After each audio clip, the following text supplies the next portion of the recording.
सभी बच्चों को प्रिंस सर का नमस्कार। क्या हालचाल, कैसे हैं आप लोग? तो आप जैसे देख रहे हैं कि मैं कल आपको वीडियो के माध्यम से बताया कि प्रश्न का वेरिएशन कैसे था टीआरई 1, टीआरई 2 और टीआरई 3 में। और आज आपका 11 जनवरी है और 11 जनवरी के पेपर में भी प्रश्न के स्तर के बारे में चर्चा किया गया है। यानी कहीं ना कहीं ये खलबली है, अंदर ये खलबली मचा हुआ है, अंदर ये बात चल रहा है प्रश्न के कठिनाई को लेकर कि प्रश्न का कठिनाई कितना रहने वाला है, इसकी चर्चा है ना चल रही है ना आयोग में। जब चर्चा नहीं चलती है तो पेपर में कुछ आता नहीं है, लेकिन जब चर्चा चलती है तभी पेपर में आता है। और यहां पे बात किया गया है कि टीआरई 4 में प्रश्नों का स्तर रहेगा कठिन। यानी आप यहां पे देख पा रहे हैं कि ये आपका बोला गया कि कठिन रहने वाला है ना।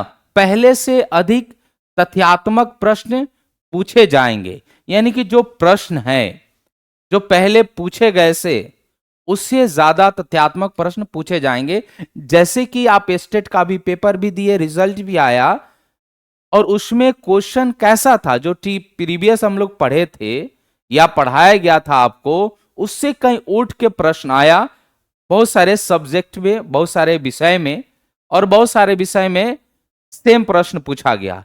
तो कहीं ना कहीं यह संकेत दिया गया है कि आपकी प्रश्न की कठिनाई जो हार्डनेस है, यानी हार्डनेस बढ़ सकता है, कठिनाइयां बढ़ सकती है। तो इसमें यह भी बात लिखा है कि आप यहां पे गौर करिएगा, इस बात को गौर करिएगा। यहां पे लिखा गया है कि प्रश्नों का स्तर कठिन रहेगा, पहले से अधिक तथ्यात्मक प्रश्न पूछे जाएंगे। एनसीईआरटी की पुस्तकें है ना 9वीं से 12वीं तक पढ़ना सफलता के लिए आवश्यक होगा। यानी कि ये पेपर के द्वारा ये आपको बताया जा रहा है। जैसे कि पहले भी टीआरई 1 हुआ, 2 हुआ, तो अतुल सर के द्वारा ये भी बोला गया था कि एनसीईआरटी का क्या योगदान रहने वाला है। तो इस बार भी एनसीईआरटी का बेहद योगदान रहने वाला है इसमें। और आगे रीजनिंग और टीचिंग एप्टीट्यूड जो है उसका भी फैक्टर, यानी जीएस का भी फैक्टर रहने वाला है। साथ ही साथ अगर मैं यहां पे बात कर लूं, ये जो चीजें हैं, यहां पे कुल 150 अंक का पेपर रहेगा, जिसमें 30 अंक भाषा से पूछे जाएंगे। यानी ये क्वालिफाइंग नेचर का रहेगा आपका। 30 अंक जो है क्वालिफाइंग नेचर का रहेगा, जिसमें हिंदी और इंग्लिश ये दो पेपर आपको पढ़ना है। तो हिंदी और इंग्लिश दोनों पे ध्यान देना पड़ेगा। अगर आप हिंदी इंग्लिश में पास नहीं करते हैं तो फिर आप एग्जाम पास होके भी फेल हो जाइएगा, और पिछले टीआरई 3 में ऐसा हुआ है। तो ये नहीं कि हम हिंदी और इंग्लिश को इग्नोर करके चलेंगे, पासिंग मार्क्स आपको उसमें लाना पड़ेगा, पास होना पड़ेगा। और ये 30 अंक का है, हिंदी और इंग्लिश आपका दोनों मिलकर 30 अंक का रहता है। तो ये आप देख सकते हैं इसके बारे में। उसके बाद बोला गया कि बाकी 120 प्रश्न से मेरिट लिस्ट तैयार होगा, जिसमें जीएस 40 और मुख्य विषय से 80 अंक के प्रश्न होंगे। यानी कि जो आपको मेरिट बनेगा, आपका जो मेरिट बनेगा जॉब के लिए, सरकारी टीचर के लिए, वो 120 मार्क्स पे बनेगा, जिसमें आपको 40 मार्क्स जीएस से पूछा जाएगा। यानी कि आपका हिस्ट्री, पॉलिटी, ज्योग्राफी, इकोनॉमिक्स है ना, ये सब आपका जीएस वाले जो पार्ट है, साइंस का पार्ट हो गया, मैथ हो गया, है ना, तो उसमें भी डिफाइन किया गया है। कॉमन पेपर में भी डिफाइन किया गया है कि इस टॉपिक से क्वेश्चन पूछे जाएंगे जो आपके सिलेबस में है। और मेन मुद्दा आपका यह है कि जो आपका मुख्य विषय है, जैसे कि अपना पीजीटी फिजिक्स है, तो पीजीटी फिजिक्स से 80 क्वेश्चन पूछे जाएंगे। 80 क्वेश्चन पूछे जाएंगे, है ना। तो 80 क्वेश्चन, उसके 80 क्वेश्चन में आपको नंबर लाना पड़ेगा, और फिर 40 मार्क्स के जो जीएस पेपर है उससे भी आपको लाना पड़ेगा। दोनों को मिलाकर ओवरऑल आपका जो है आप ये बोल सकते हैं कि मेरिट बनेगा, उसके बाद आपका जॉब होगा। उसके बाद क्या बोला गया, मुख्य विषय में एनसीईआरटी की पुस्तकें ही अधिक कारगर होगी। यानी बोला गया है खास करके कि जो मुख्य सब्जेक्ट है, जो आपका मुख्य विषय है, उसमें एनसीईआरटी ही बेहद कारगर होगा। यानी कि आप एनसीईआरटी को इग्नोर करके नहीं चल सकते हैं, एनसीईआरटी आपको पढ़ना पड़ेगा। और एनसीईआरटी पढ़ने के लिए डियर, आप उसके भाषा को इतने आसानी से नहीं समझ पाइएगा। उसके एक लाइन में बहुत सारे लाइन छिपी हुई होती है। यानी कि एनसीईआरटी आप पढ़ रहे हैं तो कहीं ना कहीं आपको अच्छे बुक का हेल्प भी लेना पड़ेगा उसके लाइन को समझने के लिए। यह भी चीज याद रखिएगा, या आपको किसी ना किसी ट्यूटर के माध्यम से आपको हेल्प लेना पड़ेगा एनसीईआरटी पढ़ने के लिए, क्योंकि एनसीईआरटी के जो लाइन है अपने आप में बेहद इंपॉर्टेंट है और बेहद आप ये बोल सकते हैं कि अधिक, यानी कि वो लाइन जो लिखा गया है उसका जो लेवल है ना, उसका जो विस्तार है बहुत बड़ा है, लेकिन उस विस्तार को एक लाइन में समेट दिया गया है। तो उसको समझने के लिए आपको किसी अच्छे बुक का या किसी अच्छे ट्यूटर का, है ना, किसी अच्छे सारथी का जरूरत पड़ेगा। उसके बाद बोला गया पूर्व के प्रश्न से प्रैक्टिस करना ठीक होगा। यानी जो PYQ है, यानी कि TRE 1, 2, 3 में जो क्वेश्चन पूछे गए हैं उससे भी प्रैक्टिस करना पड़ेगा। यानी उसके आधार पर प्रैक्टिस करना पड़ेगा, उसके आधार पे क्वेश्चन जो पूछे जाएंगे हो सकता है इसके हिसाब से, लेकिन ये होता है जैसे कि आप स्टेट में भी देखें। और साथ ही साथ मैं आपको रिकमेंड ये करूंगा कि जो आपके स्टेट में भी क्वेश्चन जो आपके PYQ है उसको भी बना लीजिए, कहीं ना कहीं वो भी कारगर रहेगा। जो छोटे मोटे क्वेश्चन आएंगे वहां से आपके क्वेश्चन बनेंगे। यानी कि कुल मिला के ये जो पेपर का कटिंग ये कह रहा है कि अगर आपको अच्छे लेवल से तैयारी करना, अच्छे से तैयारी करना है तो आपको इस बार मेहनत ज्यादा करना पड़ेगा। ज्यादा मेहनत करने का क्या मतलब है, आपको कहीं जाकर कुदाल तो नहीं चलाना है, स्मार्ट तरीके से मेहनत करना पड़ेगा।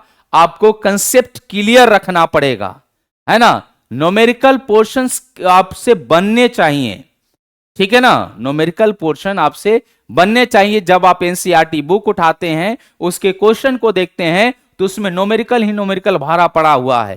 तो कहीं ना कहीं आपको न्यूमेरिकल क्लियर होना चाहिए, है ना।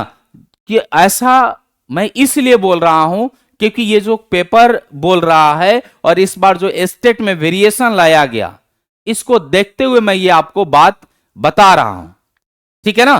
तो ये चीज आप अच्छे से समझ लीजिए, तैयारी कैसे करना है ना, क्योंकि ये आपके लिए एक मौका है। तैयारी 4 आपके लिए एक मौका है इस साल अपने मम्मी पापा का नाम रोशन करने का, अपने समाज में सर उठा के जीने का।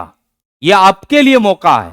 अगर आप चाहते हैं कि हम अपने समाज में सर उठा के जिएं तो यह मौका अपने हाथ से निकलने नहीं दीजिए, क्योंकि बहुत मेहनत हुआ था स्टेट में, तब जाके स्टेट का एग्जाम हुआ, रिजल्ट में मेहनत किए गए करे लोग, तब जाके रिजल्ट बेहतर आया। फिर भी बहुत सारे जो भाई बहन हैं पॉइंट नंबर से छूट गए। ये बहुत तकलीफ हुई। तकलीफ इस बात के लिए हुई कि उन्होंने मेहनत कम नहीं किया। ये आयोग जो नॉर्मलाइजेशन की बात कही और जो हम लोग रिवाइज आंसर की मांगे, अगर उसको भी देकर यह चीज सामने आता तो हमारे भाई बहन को पता चलता कि हम कहां गलती कर दिए। लेकिन यह पता ही नहीं चल रहा है कि गलती हुई कहां। किन्हीं का नंबर अच्छा बढ़ा भी है और किन्हीं का नंबर घटा भी है नॉर्मलाइजेशन के नाम पर। अब नॉर्मलाइजेशन किस आधार पे किया गया ये पता नहीं है। तो यह चीज आपके सामने है। TRE 4 आपके सामने है। TRE 4 जैसे ही आएगा, है ना, हलचल बढ़ जाएगी। तो आज आप अभी से तैयारी में लग जाइए, तैयारी करना शुरू कर दीजिए। और अगर आप हमसे जुड़ना चाहते हैं तो हमारे एप्लीकेशन पे, यानी कि प्लेटफॉर्म बाय नवीन कुमार सिंह जो एप्लीकेशन है, उस पे तमाम क्लासेस चल रहे हैं। जैसे मैं पीजीटी फिजिक्स पढ़ाता हूं, तो पीजीटी फिजिक्स का भी तमाम क्लास चल रहा है, ऑफलाइन में भी चलता है और ऑनलाइन में भी चलता है। जिनको मुझसे ऑफलाइन जुड़ना है वो भिखना पहाड़ी मोड़ पे आपका ऑफलाइन संस्था है, आप वहां आ सकते हैं। वो क्लास कल यानी कि 12 तारीख को सोमवार के दिन स्टार्ट हो रहा है ऑफलाइन क्लास। तो आप उस दिन आकर क्लास कंटिन्यू कर सकते हैं। समय है 9 बजे, यानी कि 9 AM में सुबह सुबह यह क्लास चलती है, आप कंटिन्यू कर सकते हैं। और ऑनलाइन अगर आपको लेना है तो प्लेटफॉर्म बाय नवीन कुमार सिंह एप्लीकेशन आप डाउनलोड करिएगा, तो ये तमाम कोर्स आपको दिखेंगे, जो कि विजेता बैच के नाम में ये फाउंडेशन बैच है, जिसमें 80 मार्क की जो चर्चा हुई और कॉमन पेपर की जो 40 मार्क्स की चर्चा हुई, ये दोनों इस बैच में आपको मिल जाएगा। और साथ ही साथ इस बैच के साथ ये जो एनसीईआरटी लाइन बाय लाइन जो क्लास चल रही है, एनसीईआरटी लाइन बाय लाइन, यानी कि एनसीईआरटी के ओल्ड एनसीईआरटी से मैं पढ़ाता हूं, उससे के लाइन बाय लाइन ये क्लास चल रहा है। तो ये क्लास आप लाइन बाय लाइन ये इसमें इंक्लूड है पीजीटी फिजिक्स विजेता बैच में। साथ ही साथ टेस्ट का भी बहुत योगदान रहता है। आप स्टेट में देख लिए थे कि टेस्ट का योगदान क्या है। तो ये विजयी भव टेस्ट आपका पीजीटी फिजिक्स का स्टार्ट हो रहा है। 20 से 40 सेट नंबर रहेगा, क्योंकि स्टेट में 1 से 20 विजयी भव चल चुका है। तो अब 20 से आपका 21 से क्या हो जाएगा, 21 से जो है 40 तक, यानी कि 20 सेट आपका ये रहेगा। उसके बाद ये आपका जो है लक्ष्य प्रैक्टिस बैच है, जिनको अधिक से अधिक क्वेश्चन, नोमेरिकल क्वेश्चन, जिनको नोमेरिकल में डर लगता है, नोमेरिकल क्वेश्चन अगर आपको बनाना है, प्रैक्टिस करना है, तो ये बैच आपके लिए है, लक्ष्य प्रैक्टिस बैच। और ये सारे जो आपके 4 कोर्स दिख रहे हैं, ये सारे प्लेटफॉर्म बाय नवीन कुमार सिंह एप्लीकेशन पे अवेलेबल है। तो आप इस बैच के साथ जुड़ सकते हैं, यानी मेरे साथ जुड़ सकते हैं और अपने तैयारी को एक कदम आगे बढ़ा सकते हैं और एक सीट आप फिक्स कर सकते हैं तैयारी 4 में। तो मिलते हैं क्लास में, तब तक के लिए बहुत बहुत धन्यवाद। Thank you very much, love you.